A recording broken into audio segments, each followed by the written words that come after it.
Don't do it. Don't do it. He's bigger than you. Oh, well, there she did it. Jerry, Mildred's gone off the table again. Sorry, you'll have to excuse Mildred. Kind of a cash-me-outside sort of aunt. And to be fair, she does have prior beef with Dr. Adrian Smith's finger, which we will not be talking about. But if you really want to understand Mildred's quick temper, you'll need the backstory, because she's had quite a tough time of it. Mildred's nails don't even look like ants. They look like wasps, so much so that even scientists get confused. But Mildred's father was a live fast, die young sort of fellow. Literally. And Mildred's mother, who was an actual queen, by the way, was into it. So they had a one-night stand back. Well, because he was dead.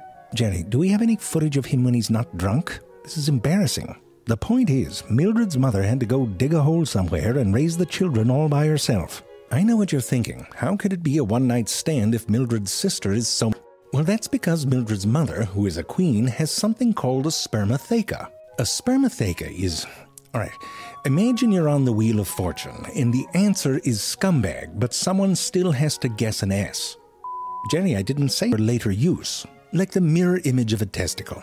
Anyway, back to Mildred. Here she is, just hatching from her egg, as a larva, and now fully emerged. You probably noticed the spikes. Well, to give you an idea of how rough it is in this family, those need to protect her from her larvae sisters, because when they hatch, they're hungry. And this isn't like those other ants who pre-chew the food and gently put it into the baby's mouths. You know what they do here? They dump a whole friggin' termite right on the baby's belly and let them have at it. And look at, not kidding, sounds like a good name for a f*** band. Jerry, why did I said f***? You think I said f***?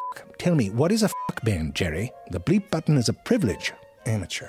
Anyway, these sticky doorknobs, which they probably called sticky knobs first, and face parts. It's like a nursery from hell. But inside that cocoon, Mildred could finally develop into an ant.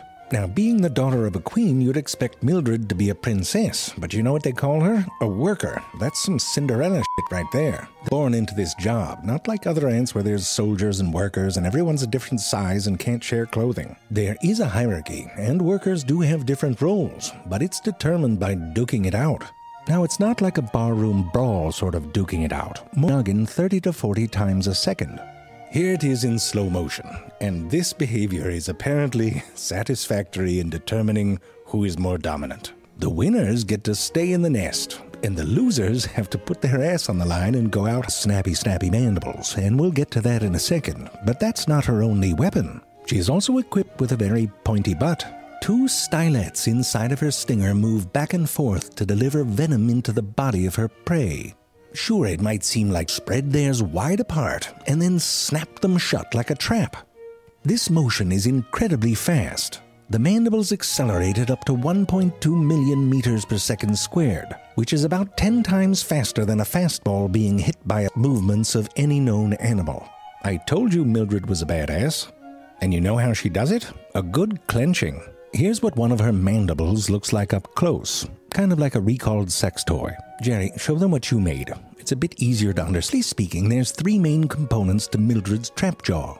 First, when the mandible is opened wide enough, a little sticking out part slots into a groove.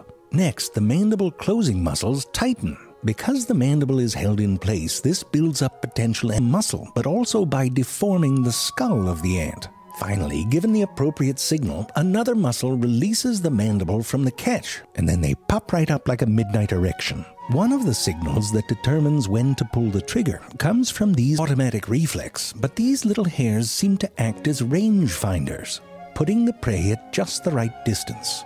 These jaws are remarkable weapons for hunting, but they can also be used in defense.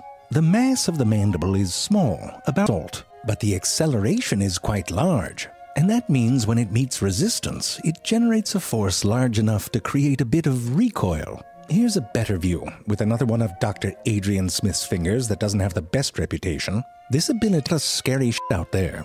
For example, this ant right here, Formica archboldi. Freaking psycho. See those things around it? You know what they are?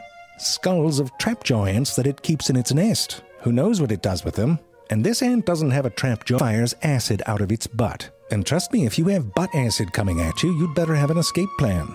Because if you get hit, you're done for. And this one here is even worse. I know it doesn't look that bad, but when it's a baby, it's downright terrifying. These son falls in, starts trying to get out, and then the antlion starts throwing sand at it. until it falls back in and gets impaled by these jaws that have digestive juices in them. Scary stuff. It's like being in kindergarten and having a biter in the ball pit. But if Mildred falls, snapping them shut, she catapults herself out of the pit and away from the jaws of the antlion. Timing is everything. If she waits too long, she's fucked. But ants like Mildred in the genus Odontomachus aren't the only ones use their mandibles to catch bugs that are incredibly fast, like the springtail. I mean, come on, it's called a springtail, you know it's fast. There's even an ant, Mystrium camillae, that doesn't even have to open its mandibles for a snap. Instead of spreading them together, like the knees of a child who has to urinate, when the mandibles snap, they slide past each other, like the snapping of a finger. This snap, captured at over 400,000 frames per second, was the fastest animal movement ever described. And that's the problem with the scientists. They can't be like the rest of us and just say, that's cool, and flip on the television. They're like those annoying children that keep asking why. Except people give them money, not much. But thank goodness, because it encourages them. Anyway, a bunch of them got on such a variety of forms.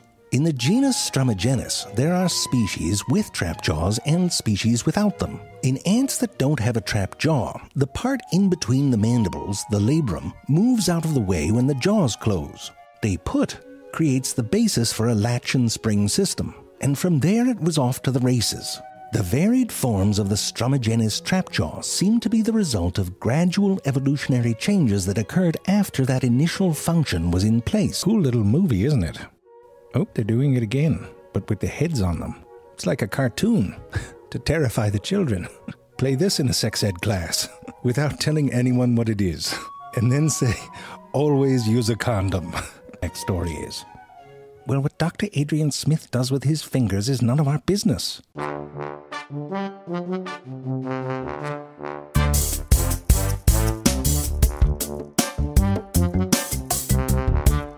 Maybe the worst dog in America. You're on Facebook describing Prancer as man-hating, neurotic mess, demonic, dying to adopt Prancer. He sounds perfect. The main point that got to people was how funny it was. Longer post. Hey, let's take a little walk. No, no.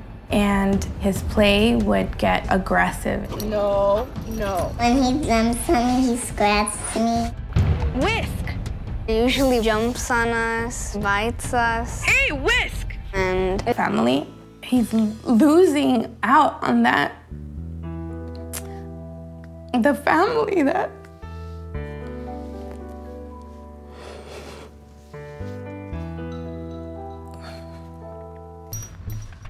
Yeah, we still teach.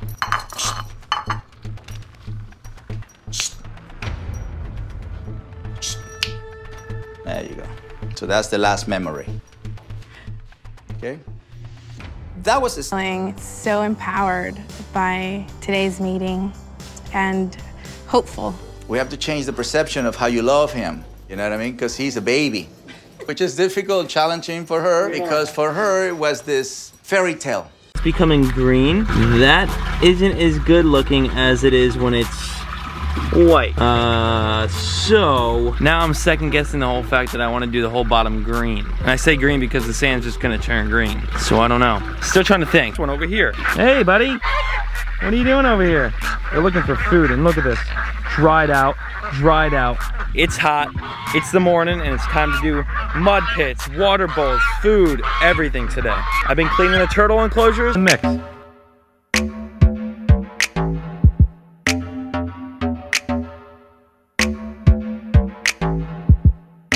I got some pig food here. Woo-wee.